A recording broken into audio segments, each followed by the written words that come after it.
आप ऐसा विचार करते हैं कि जो व्यक्ति गलत मन वाला होता है, चोरियां उसी के यहाँ ही होती हैं। आप ऐसा सोचते हैं? ऐसा नहीं है। चोरी तो सबके यहाँ हो जाती है, कभी कभी हमारे यहाँ भी हो जाती है। इसका मतलब ये थोड़ी होता है कि कोई व्यक्ति अगर स्वभाव से, बुद्धि से, विचारों से बहुत पवित्र है तो उसके साथ कुछ अनहित नहीं होता। एक बात बहुत ध्यान से सुनिएगा, सब लोग इधर देखना। अगर व्यक्ति व्यवहार अच्छा रखता है, विचार अच्छा रखता है, बुद्धि अच्छी रखता है, तो ऐसा नहीं है कि सामान्य लोगों की तरह उसके साथ घटनाएं नहीं घटती, घटती हैं। पर सामान्य व्यक्ति को जितनी घटना की पीड़ा होती है, शुद्ध विचार वाले को उतनी पीड़ा नहीं होती। वो उतना विचलित नहीं होता, इतना व्याकुल नहीं होता।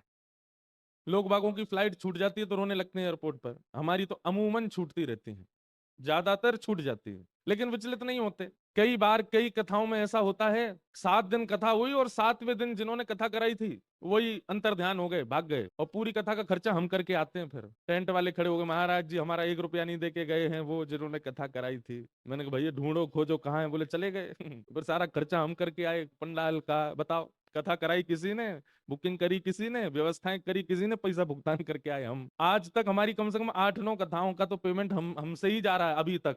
हमने कि भैया इतने अमीर आदमी नहीं है, धीमे धीमे देते रहेंगे हम भी। तो इसका मतलब ये नहीं है कि आपके विचारधारा और आपका स्वभाव अच्छा है तो आपके साथ कुछ अनहित नहीं होगा। कई बार हमारे प्रारब्ध में जो है वो हमको भोगना पड़ेगा, भले ही हम चाहे कितना शुद्ध जीवन जिए, लेकिन घटने वाली घटना आपको झकझोरेगी नहीं।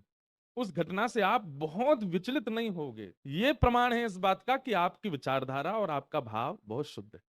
अब जिनका भी है, इन्होंने तो बताओ व्यास मंच से ही पूछ लिया है, तो सोचो कितने विचलित हो रहे होंगे। लेकिन इनका विचलन ज्यादा है नहीं, क्यों?